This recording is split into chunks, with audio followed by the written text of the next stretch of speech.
योगी सरकार का नवा बजट विधानसभा में वित्त मंत्री सुरेश खन्ना ने पेश किया है। यह नवा बजट अब तक का उत्तर प्रदेश सरकार का सबसे बड़ा बजट है, जो पिछले बजट से 9.8% अधिक है। 8,08,736 करोड़ रुपए से भी अधिक की इस विशाल बजट में सभी वर्गों का ध्यान रखा गया है। धार्मिक स्थलों के लिए जहां पर्याप्त धनराशि आवंटित की गई है, वहीं अन्य क्षेत्रों के लिए भी पर्याप्त वित्तीय व्यवस्था की गई है। हॉर्नबिल टीवी से बातचीत में प्रदेश के ऊर्जा और नगर विकास मंत्री अरविंद कुमार शर्मा ने इस बजट का स्वागत करते हुए इसे प्रदेश वासियों के लिए मील का पत्थर साबित होने वाला बजट बताया। नवा ऐतिहासिक बजट पेश हो चुका है 2025-26 का। हमारे साथ में ऊर्जा मंत्री हैं के शर्मा जी, उनसे बात करेंगे। सर, आज 2025-26 का ऐतिहासिक बजट पेश किया गया है। यह बजट कितना का दोनों कैसे हो गए? बिल्कुल। इस बार का बजट पिछले बार के बजट से 10% ज़्यादा का बजट है। 7.36 लाख करोड़ का पिछला बजट था और इस बार का 8.8 लाख का करोड़ का बजट है। इसी के साथ बड़ा होने के साथ साथ हमारे वित्तीय अनुशासन को पालने वाला ये बजट है, जिसके लिए माननीय वित्त मंत्री जी का, माननीय मुख्यमंत्री जी का मैं अभिवादन करता हूँ। इस बजट में सर्वाधिक पैसा इंफ्रास्ट्रक्चर के विकास के लिए दिया जा रहा है। 22% पैसा जो है इंफ्रास्ट्रक्चर को जा रहा है और उसमें भी हमारे ऊर्जा विभाग को विशेष रूप से 61,000 करोड़ रुपया सबसे ज़्यादा पैसा इंफ्रास्ट्रक्चर के लिए जो मिला है, उसमें सबसे ज़्यादा ऊर्जा विभाग को मिला है। उसके लिए मैं माननीय वित्त मंत्री जी का, मुख्यमंत्री जी का धन्यवाद करूँगा।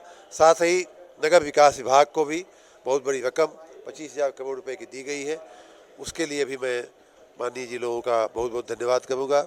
एक और अच्छी बात इसमें यह है कि राज्य के हर वर्ग का, राज्य के हर क्षेत्र का, राज्य की हर इंफ्रास्ट्रक्चर का इसमें ध्यान रखा गया है। और भविष्य में जो दुनिया आगे की तरफ जा रही है, आर्टिफिशियल इंटेलिजेंस की सिटी बनाना, ये एक बहुत ही भविष्यलक्षी, बहुत ही फ्यूचरिस्टिक ये काम है। मैं उसके लिए फिर से माननीय नेताओं को बधाई दूंगा। आप ऊर्जा मंत्री के शर्मा जी थे, जिनका साफ कहना है कि जो 2025-26 का ऐतिहासिक बजट पेश हुआ है वो प्रदेशवासियों के लिए मील का पत्थर साबित होगा। खास तौर से इंफ्रास्ट्रक्चर को मजबूती देगा यह बजट। पेश किए गए बजट को लेकर कांग्रेस ने सरकार पर निशाना साधा है। यूपी कांग्रेस के प्रवक्ता अंशु अवस्थी ने कहा कि वे बड़े आकार वाले बजट का स्वागत करते हैं, लेकिन इसका सही तरीके से प्रदेशवासियों के कल्याण के लिए उपयोग होना चाहिए। उन्होंने यह भी कहा कि पिछला बजट भी बड़ा बताया गया था, लेकिन सरकार केवल 53% ही खर्च कर पाई थी, इसलिए यह बजट केवल एक इवेंट की तरह ही प्रतीत होता है। उत्तर प्रदेश कांग्रेस प्रवक्ता अंशु अवस्थी जी हमारे साथ हैं, उनसे बात करेंगे बजट को लेकर। सर, आज उत्तर प्रदेश सरकार ने अपना नवा बजट 2025-26 का पेश किया है और कह रहे हैं कि अब तक की ये बजट का सबसे ज़्यादा बजट है। 8,08,736 करोड़ से भी ज़्यादा का ये बजट है।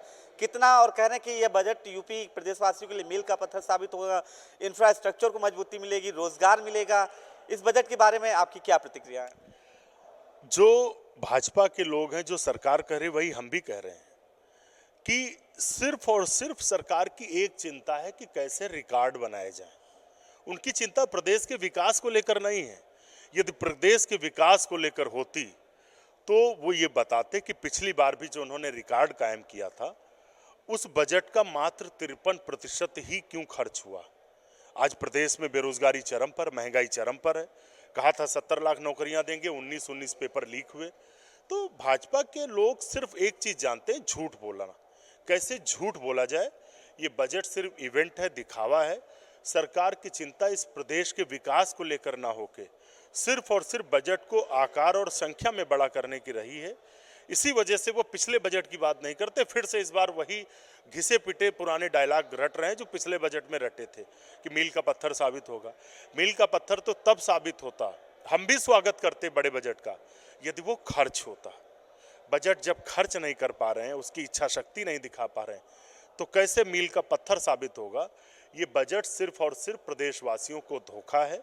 आज के बजट से किसानों को धोखा मिला है, युवाओं को धोखा मिला है, महिलाओं के सुरक्षा और सम्मान के साथ खिलवाड़ हुआ है, सिर्फ और सिर्फ झूठ बोला जा रहा है, उससे ज़्यादा कुछ नहीं। मुख्यमंत्री जी कह रहे थे जिस तरह से 8,08,736 करोड़ से भी ज़्यादा का बजट है हर क्षेत्र के लिए, चाहे वो किसान की बात करें, उन्होंने कहा कि आय दोगुना होगा इससे, और युवाओं की बात करें, महिलाओं की बात करें, पुलों की बात करें। अभी जैसे उन्होंने कहा कि प्रयागराज में उनको ज़रूरत रही कि 2 पुल का वहाँ पे निर्माण हो, उसके लिए भी पैसे का प्रावधान किया गया। उन्होंने अपने हिसाब से बताया है कि प्रदेश के हर वर्ग को लाभ मिलने जा रहा है। मुख्यमंत्री जी से इस प्रदेश को बड़ी उम्मीदें थीं, इसीलिए जनता ने चुना था और दोबारा भी चुना।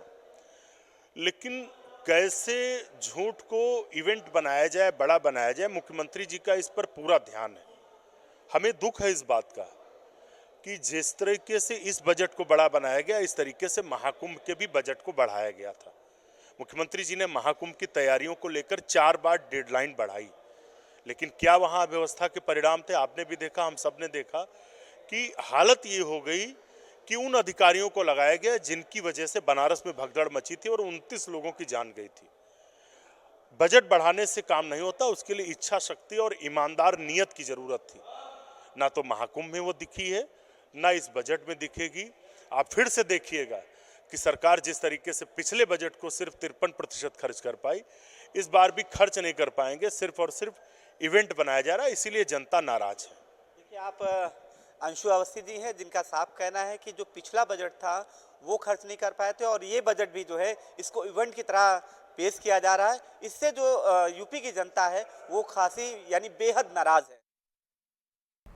बजट को लेकर सत्ता और विपक्ष की अपनी अपनी प्रतिक्रियाएं हैं, लेकिन इससे अलग हटकर इस बजट में धार्मिक पर्यटन को बढ़ावा देने पर विशेष ध्यान दिया गया है।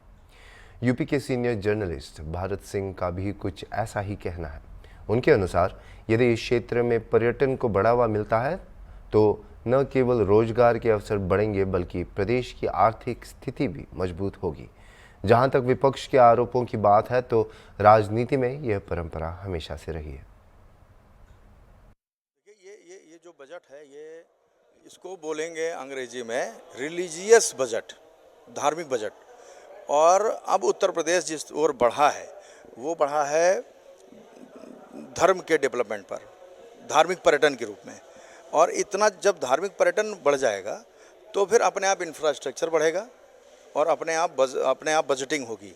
और जितना ज़्यादा उसको डेवलप करते जाएंगे, जितनी धार्मिक जगह हैं उसको जितना जोड़ते जाएंगे, उसमें फिर इंफ्रास्ट्रक्चर बढ़ेगा। इंफ्रा में स्कूलिंग होगी, हॉस्पिटल होंगे, होटल्स होंगे, रिजॉर्ट्स बनेंगे, व्हीकल्स चलेंगी, शॉपकीपर्स होंगे।